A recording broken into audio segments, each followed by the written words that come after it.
할렐루야. 8월 25일 2022년 목요 새벽 예배를 시작하겠습니다. 우리 성도님들 모두 다 더우신데도요. 오늘 하루도 하나님의 말씀에 따라 사시는 놀라운 은혜의 시간이 됐으면 참 좋겠습니다. 예, 오늘 제목으로는요. 길리고 훈련된 믿음과 은혜고요. 본문은 창세기 14장 1절에서 16절까지가 되겠습니다. 네, 봉독합니다. 당시의 신하왕 아므라벨과 엘레살왕 아리옥과 엘람왕 그돌라오멜과 고임왕 디다리 소돔왕 베라와 고모라왕 비르사와 아드마왕 시낙과 스보임왕 세메벨과 벨라곳 소알왕과 싸우니라. 이들이 다 시팀 골짜기 곧 지금의 여매에 모였더라. 이들이 12년 동안 그돌라오멜을 섬기다가 제13년에 배반한지라 제14년에 그돌라오멜과 그와 함께한 왕들이 나와서 아스드롯 가리나임에서 르바 족속을, 함에서 수수 족속을, 사워 기리다임에서 엠 족속을 치고 호리 족속을 그 산 세일에서 쳐서 강야 근방 엘바란까지 이르렀으며 그들이 돌이켜 엠미스바고 가데스에 이르러 아말렉 족속의 온 땅과 하사손다말에 사는 아모리 족속을 친지라. 소돔 왕과 고모라 왕과 아드마 왕과 스보임 왕과 벨라고 소알 왕이 나와서 시팀 골짜기에서 그들과 전쟁을 하기 위하여 진을 쳤더니 엘람왕 그돌라오멜과 고임왕 디달과 신할왕 아므라벨과 엘라살왕 아리옥 네 왕이 곧 그 5왕과 맞서니라. 시팀 골짜기에는 역청 구덩이가 많은지라 소돔 왕과 고모라 왕이 달아날 때에 그들이 거기 빠지고 그 나머지는 산으로 도망하매 네 왕이 소돔과 고모라의 모든 재물과 양식을 빼앗아 가고 소돔에 거주하는 아브라함의 조카 롯도 사로잡고 그 재물까지 노략하여 갔더라.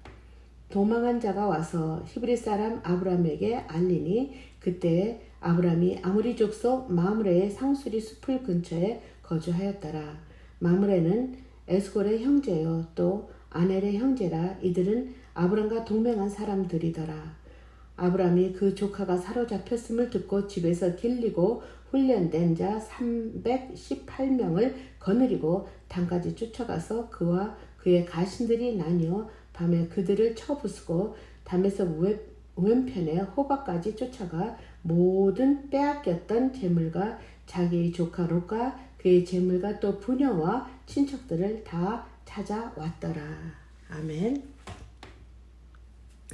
네, 오늘 본문의 내용을 간단히 이야기를 하면요. 아브라함이 하란을 떠나 9년이 지난 때로 아브라함 나이가 84세쯤 된 그때입니다. 예, 그때 가나안 북부에 위치한 시날, 엘라살, 엘림, 고임 그 4개국과 가나안 남부에 위치한 소돔, 고모라, 아드마, 스보임, 소알 이 5개국의 그 동맹한 그 전쟁 기사로 오늘 1절이 시작이 됩니다. 예, 전쟁의 원인은 무엇이냐면 가나안 남부 사해 지역의 5개국이 12년 동안 그 북부에 있는 그 조공을 바치며 섬겨왔던 엘람왕 그돌라오멜을 반역하게 됩니다. 그래서 엘람왕은 가나안 북부 4개국을 연합하여 전쟁을 시작하게 됩니다. 그러자 가나안 남부에 있었던 5개국도 동맹을 맺어 북부군과 전쟁에 맞서게 되죠. 그런데 남부 동맹국들의 비참한 패배로 끝나게 됩니다. 예, 그 결과로 소돔성에 살고 있던 아브라함의 조카 롯도 포로로 끌려가고 그의 모든 재물까지도 빼앗겼다는 그 비보를 그 도망자로부터 아브라함에게 알려지게 되죠.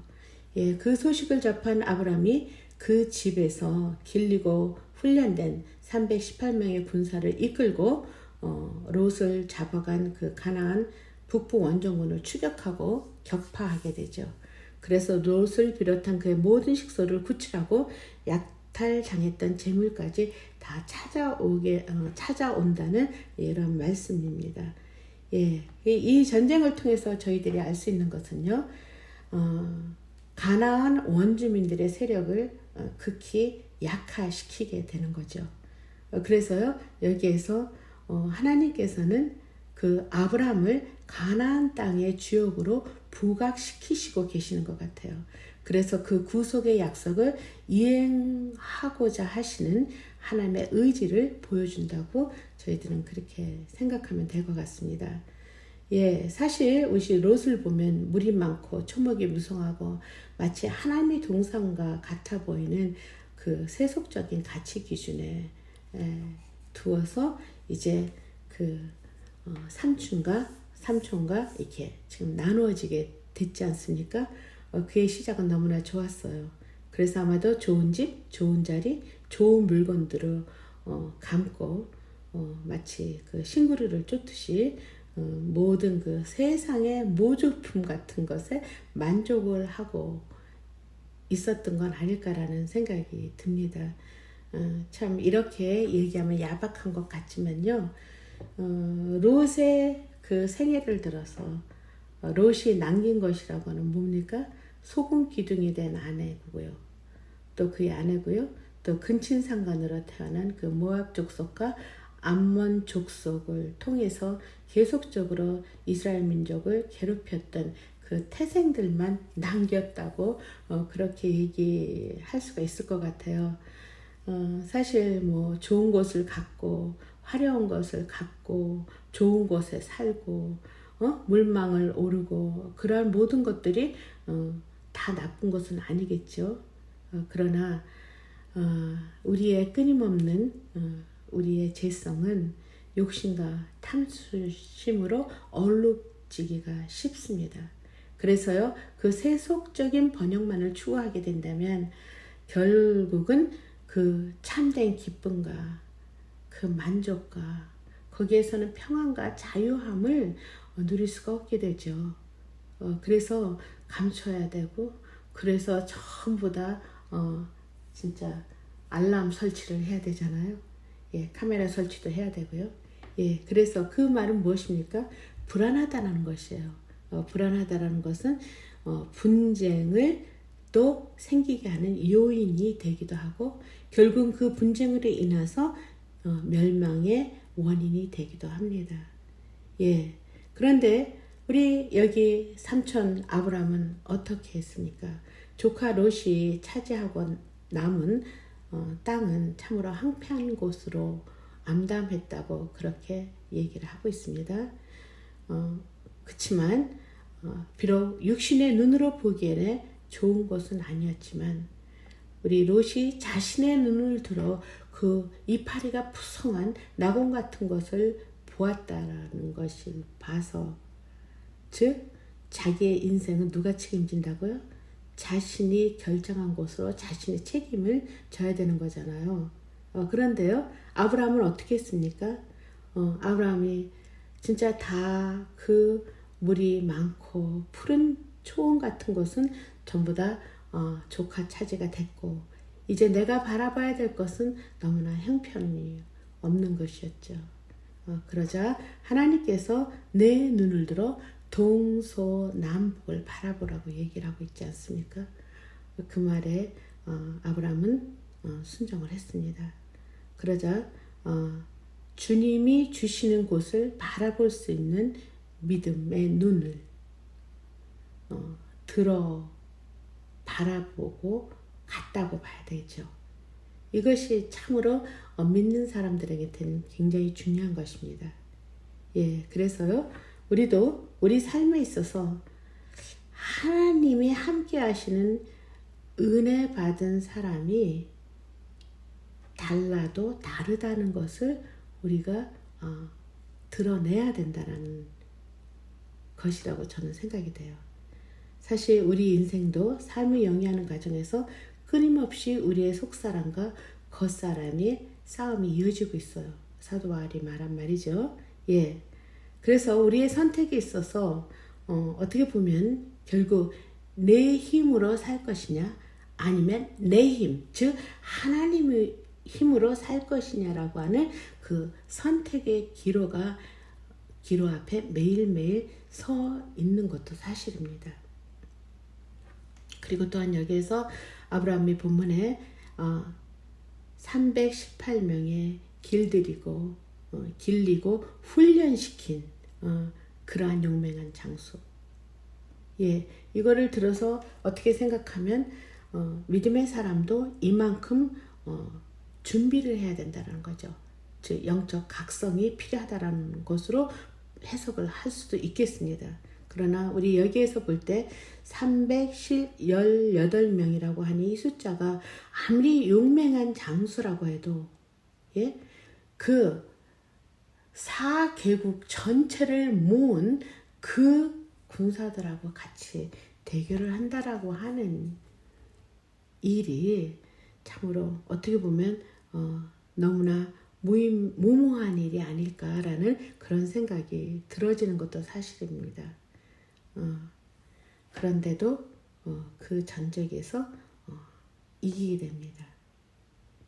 예, 아브라함은 그 비보를 듣고 조카 롯에 대한 그 사랑과 그 어려움에 처한 그 아픔, 그런 것을 그러한 마음이 있었겠죠. 그 다음에 또한 아브라함은 믿음의 조상이며 그는 믿음을 가지고 있었어요. 그래서 그를 강력한 능력으로 도우시는 하나님의 은혜가 있었기에 참으로 그것이 가능했지 않았나 하는 생각이 들어요. 이것은 어찌 보면 죄성으로 사로잡혀 우리 죄의 포로가 된 저희들을 향한 하나님의 그 구속사의 예표로 보여주기도 합니다.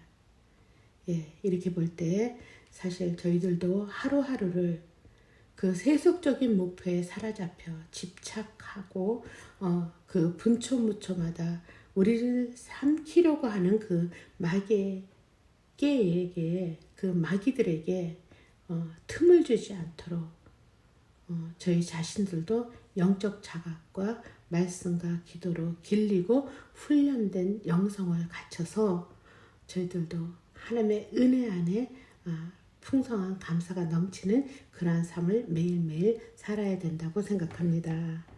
예, 기도하겠습니다. 사랑의 아버지 하나님 감사합니다. 오늘도 하나님의 놀라운 능력으로 저희들을 사로잡아 주셨을 뿐만 아니라 오늘도 말씀에 비추어서 저희들이 가지고 있는 그 죄성을 이길 수 있는 그 힘이 오로지 하나님 안에서만 있다고 하는 것. 그래서 하나님께서 저희들에게 묻는다면 내 힘으로 살 것이냐 아니면 내 힘으로 살 것이냐, 즉 하나님을 의지하고 살 것이냐 하나님을 모른 채 하고 살 것이냐 라고 하는 그런 기로가 저희들에게 매일매일 있다라는 것이죠. 그래서 하나님, 저희들은 결단하고 또 결단하기를 원하는 것은 내 힘이 아니라 하나님의 힘으로 살 것을 이 시간 주님 앞에 고백합니다. 주님, 늘 저희들과 함께하여 주시옵소서. 예수님의 이름으로 간절히 기도드렸습니다. 아멘. 예, 오늘도 하나님의 힘으로 하나님의 도우시는 능력으로 늘 겸손하여 하나님께 의지하며 그분에게 붙들리는 삶을 살기를 주님의 이름으로 축원해 드립니다.